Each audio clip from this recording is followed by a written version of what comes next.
শনিবার রাত 11টা Rupganj 300 fit expressway থেকে ডিউক নামে একজন কলার জাতীয় জরুরি সেবা 999 নম্বরে ফোন করে জানান তার ব্যক্তিগত গাড়িটি অস্ত্রের মুখে কয়েকজন ব্যক্তি ছিনতাই করে নিয়ে গেছেন। সাদা রঙের টয়োটা এক্স ফিল্টার গাড়িটির রেজিস্ট্রেশন নম্বর ঢাকা মেট্রো গ 235505। কলার জানান গাড়িতে সংযুক্ত জিপিএস ট্র্যাকারের সর্বশেষ লোকেশন দেখতে পাচ্ছিলেন রূপগঞ্জ আল্লাহ ভরসা সিএনজি স্টেশন।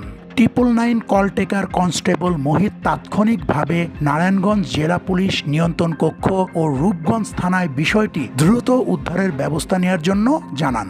999 থেকে সংবাদ পেয়ে রূপগঞ্জ থানা ও নারায়ণগঞ্জ জেলার অন্যান্য থানাগুলো উদ্ধার তৎপরতা শুরু করে। পরে ঢাকা চট্টগ্রাম মহাসড়কের সোনারগাঁওয়ের মদনপুর থেকে রাস্তার পাশে থামানো অবস্থায় গাড়িটি উদ্ধার করা হয়। পুলিশ পরিদর্শক আনোয়ার সাত্তার জানান, পুলিশের তৎপরতা টের পেয়ে ছিনতাইকারীরা গাড়িটি ফেলে রেখে পালিয়ে যায়। ছিনতাইকারীদের গ্রেপ্তারে তৎপরতা চলছে। Arifin Tanjib, channel I. Bundle থাকলে প্রতি সেনমানিতে টাকা বাঁচবে। বিকাশ সেনমানি বান্ডেল কিনে জিতুন প্রতি লেনদেনে। শুরু হয়েছে স্ট্যান্ডার্ড চার্টার চ্যানেল আই অ্যাগ্রো অ্যাওয়ার্ডের 10ম আয়োজনের মনোনয়ন গ্রহণ। এবার নতুন ক্যাটাগরি বছরের সেরা ছাদ কৃষক সহ মোট 13টি ক্যাটাগরিতে পুরস্কার প্রদান করা হবে।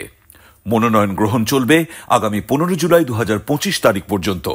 বিস্তারিত জানতে ভিজিট করুন www.agroaward.com এবং ফোন করুন 018737000556 এই নম্বরে।